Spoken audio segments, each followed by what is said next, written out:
Olá tripulação, daqui o comandante Maurílio Dantas e hoje nós vamos resolver sobre uma dúvida que foi mandada aí no canal sobre o que vem a ser um turbo-hélice, como funcionam os motores turbo-hélice, qual a aplicação desses motores e qual a diferença básica deles para os outros tipos de motores, os motores convencionais e os motores a reação, os motores a jato, ok? Então vamos sem maiores delongas para a nossa aula, vamos lá! Bom pessoal, então nós vamos entender hoje como funciona o nosso motor turbo-hélice, tratando de algumas generalidades sobre esse tipo de motor tão desejado aí por vocês, ok? Então, sem maiores delongas, vamos direto para a nossa aula. A gente começa falando que o motor turbo-hélice ele vem a ser um motor a reação misto. O que vem a ser um motor a reação misto? O motor a reação misto é um motor que utiliza do princípio do motor a reação, ou seja, ele é um motor a reação típico, só que o que produz a tração dele não é a reação, e sim a hélice. Então nós temos a hélice aqui na frente, enquanto um nosso produtor aí de tração, um rapaz que vai gerar trabalho e produzir tração nesse tipo de motor. Nos motores a reação puros ali, como o turbojato e o turbofan, a reação é que vai ser o que produz tração. Diferente aqui para a gente num turbo-hélice, onde eu tenho um sistema de motor a reação, porém a reação ela é gerada a partir da hélice, ok? E aí a gente vai ver como é que isso aí funciona. Vamos entender um pouquinho do motor turbo-hélice e as suas devidas partes. Inicialmente nós vamos ter uma entrada de ar, o nosso air intake, que é a parte responsável por captar o ar e jogar para dentro do motor. Aqui nós temos o motor esquemático, né? Claro que tem várias modificações aí na prática, mas um motor esquemático para ficar de forma fácil de entender. Então nós vamos ter aqui a entrada de ar nessa primeira seção marcada para vocês, ok? Logo mais a gente fala da gearbox e também da função da nossa hélice aqui na frente. Então, começando no princípio de um motor a reação, a gente vai ter aqui a nossa entrada de ar, que é a camada ali, a parte direcionada a tomar a captação do ar, a induzir o ar para dentro do nosso motor, ok? Como é que funciona o motor a reação? É isso que a gente está vendo aqui. A partir da entrada de ar, a gente vai para o grupo dos compressores, onde nós vamos ter duas funções básicas. A função básica do compressor é comprimir o ar, ou seja, eu vou comprimir o máximo que eu conseguir do ar, porque quanto mais comprimido estiver o ar, quando ele for queimar, maior vai ser essa eficiência de queima, essa explosão.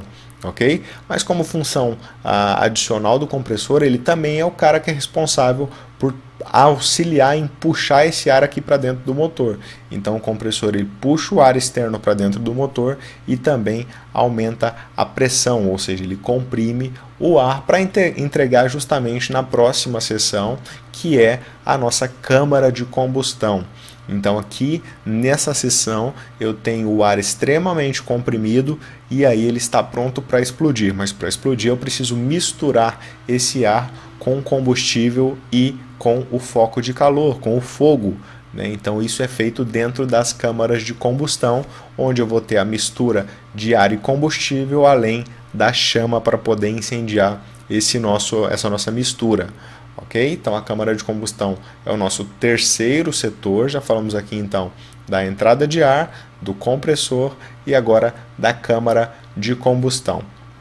Imediatamente após esse ar queimar, ele vai expandir, então ele vai passar em expansão pela nossa turbina. A turbina é o componente responsável por fazer funcionar todo esse sistema. É por isso que em inglês o termo correto é turbine engine, quando nós vamos falar de um motor a turbina, porque a turbina é justamente o principal o principal componente responsável por fazer tudo isso aqui funcionar. Tudo isso só existe porque o ar passa pela turbina, e a turbina você pode pensar nela como se ela fosse um grande catavento. Como assim? Eu consigo ali, com muita facilidade, o ar passa e ela já gira, e esse giro dela é aproveitado para acionar componentes.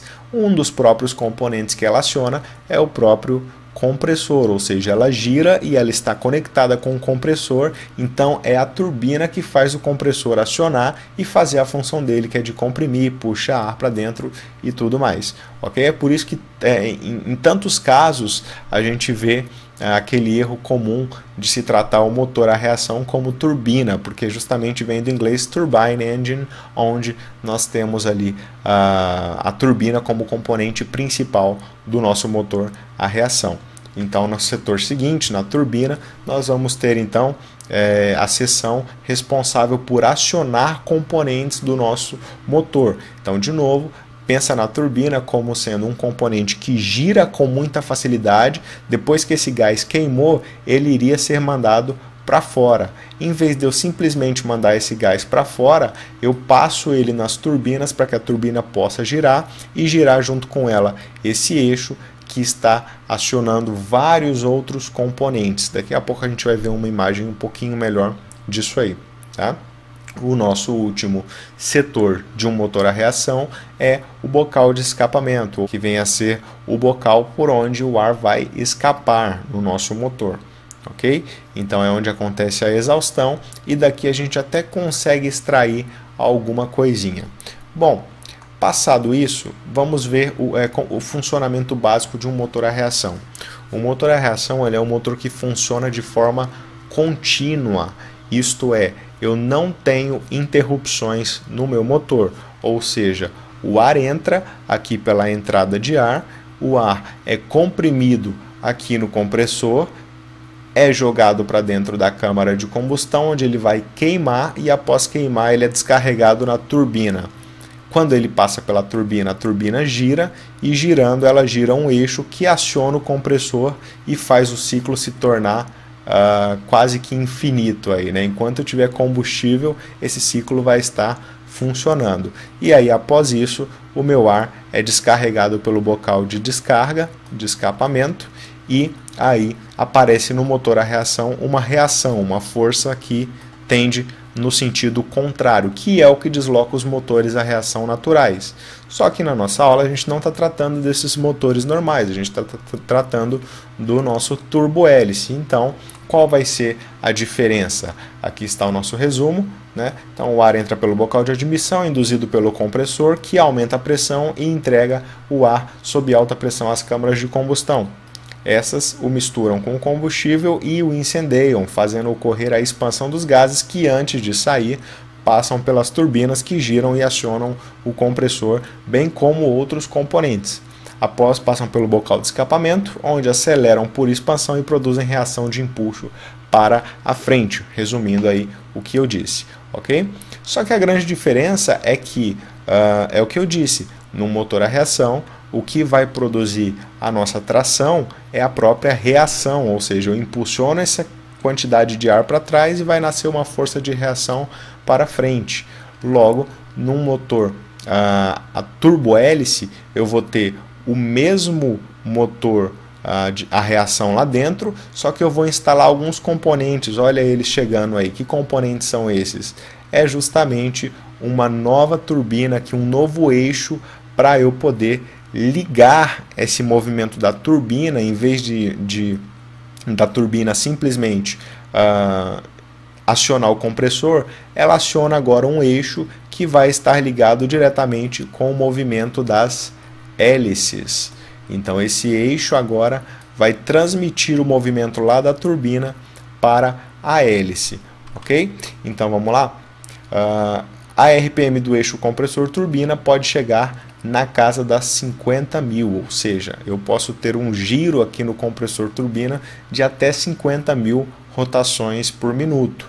Por isso, a gente vai precisar instalar então uma caixa de redução, que a gente chama de gearbox. Então a gearbox é uma caixa de redução que está aqui de laranjinha aqui, ó. Essa aqui é a nossa gearbox, que vai ser o componente que pega essa rotação toda de 50.000 RPM e transmite isso para 2.000 RPM, reduz, como é o próprio nome dela, uma caixa de redução. Então ela reduz a RPM que é gerada pelo eixo compressor-turbina, que é muito alta, e eu não poderia jogar essas 50.000 RPM na hélice, porque a hélice ela perde eficiência quando ela começa a girar a partir de um ponto.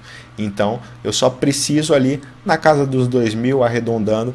Então eu tenho essa caixa de redução, essa gearbox instalada para aproveitar a força de um motor a reação e transmitir essa força para a hélice e não gerar reação direta. Essa é a diferença básica entre um motor a reação e um motor turbohélice. Ok? Os dois motores então são movidos a turbina, mas o princípio de funcionamento deles é totalmente diferente. Enquanto o motor a reação usa do princípio de reação, que é quanto mais ar eu impulsionar para trás, maior vai ser a reação para frente. Aqui eu tenho o mesmo princípio de reação, só que eu não impulsiono. A intenção do motor turbohélice não é impulsionar ar para trás, é simplesmente girar um eixo ligado com a hélice, e a hélice trabalhando por sua vez é que vai produzir a tração para frente, ok? Então essa tração ela vem aí da nossa hélice, conforme aqui o sentido da nossa setinha azul. Um pouquinho você pode se perguntar lá, não tem tração de reação? Tem, mas ela é muito mínima, ela chega aí, sei lá, no máximo a 5% do total de tração produzida por um turbohélice. Isso é muito irrelevante, ok? Então a tração principal de um motor turbohélice sai da própria hélice. Então, resumindo o nosso quadro inteiro, então eu tenho a admissão de ar, a compressão do ar, a queima do ar, o acionamento das turbinas e a exaustão. Quando eu tenho esse acionamento das turbinas, através de um eixo eu aciono o compressor e, além disso, eu aciono também a caixa de redução, que pega essa força produzida lá nas turbinas e transmite para giro de hélice aqui na frente, claro, em rotação muito menor, de novo, porque a rotação da hélice ela é restrita. A hélice ela perde eficiência aerodinâmica por questões físicas a partir de uma determinada rotação, de uma velocidade. Então eu não posso imprimir muita velocidade. Então apenas ali na casa das 2.000 rotações seria o ideal para produzir tração no meu motor. Ok?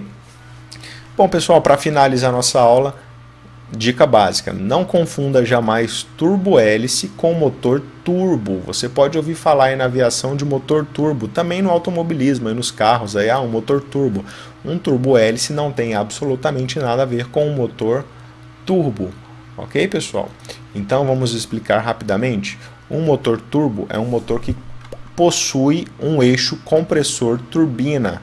Então ele possui um superalimentador, ele possui um sistema para gerar aumento de pressão dentro do motor.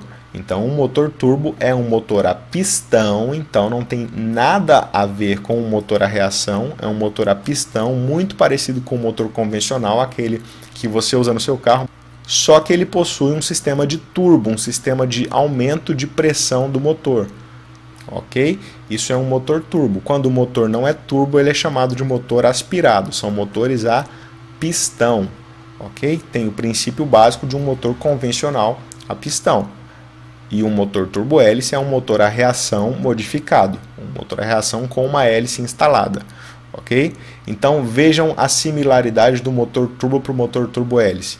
A única similaridade é que o ar entra pelo sistema de indução, passa por um compressor, onde ele aumenta a pressão, e essa é a finalidade de um motor turbo, aumentar a pressão do motor para gerar maior potência mesmo, com uma pressão menor. Esse ar gira pelo motor, depois ele sai pelo escapamento, gira uma turbina, que é o que faz funcionar o sistema, assim como no motor a reação, e depois que ele gira essa turbina, ele vai embora aqui pelo escapamento. E é só isso a particularidade. Um motor turbo é um motor convencional, um motor a pistão, que possui um sistema de turbo. Um motor turbohélice é um motor a reação modificado com uma hélice. Ok? Então não confundam esses dois caras. Depois a gente pode fazer uma aula toda dedicada para os motores superalimentados, onde entra o motor turbo e também o motor compressor. São dois tipos de motor de superalimentação dos motores. Ok? Bom, para fechar nossa aula, então, vamos ver aqui a utilização. Então, onde a gente encontra esses turbohélices? Os turbohélices são motores, extremamente tecnológicos. né? Então a gente está muito longe, anos-luz longe de falar que um motor turbo-hélice é um motor velho ou é um tipo de motor pior que um motor a reação. Pelo contrário, ele é tão tecnológico quanto um motor a reação, né? Desses motores que a gente vê nos jatos mais modernos, ok? Porque ele consegue conciliar a eficiência que o turbofan e o turbojato, que os motores a reação convencionais não têm. Eu consigo operar com menores velocidades, velocidades intermediárias, com uma economia muito maior, ok? Então aqui na nossa utilização a gente pode citar o ATR-72, que utiliza os Pratt Whitney PW127. Nós podemos citar aí também o ATR-42 e o Dash 8, que utilizam o PW121. O LET 410, que utiliza o GE-H80. E aí, claro, a gente não pode deixar de fora da lista o nosso PT-6, o motor turbo-hélice mais vendido, aí, mais popular da história da aviação. Equipa aí as aeronaves mais populares do mundo, o 208 Grand Caravan, os Air Tractor, os King Air, que é o nosso herói aqui de divulgação da nossa aula, o T-6 antigo que era usado na Força Aérea, o Embraer 110, o Cheyenne, o Super Tucano, enfim, a grande maioria das aeronaves da aviação geral turbo-hélices são equipadas com os PT-6, que são um motor todo complexo também, que tem um sistema invertido de fluxo de ar, enfim, é uma coisa aqui de outro mundo que torna ele o motor mais especial turbo-hélice conhecido aí. Ok, pessoal? Então eu espero que vocês tenham curtido. Essa foi a nossa aula sobre os motores turbo-hélice. E se você gostou, deixa aquela curtida aí no vídeo para ajudar a gente com o canal, para ter mais vídeos desses na sequência, e compartilhe aí nas suas redes sociais para que a gente possa fazer o canal crescer e trazer sempre mais conhecimento de aviação para vocês, ok? Então, sem maiores delongas, daqui o comandante Dantas na escuta.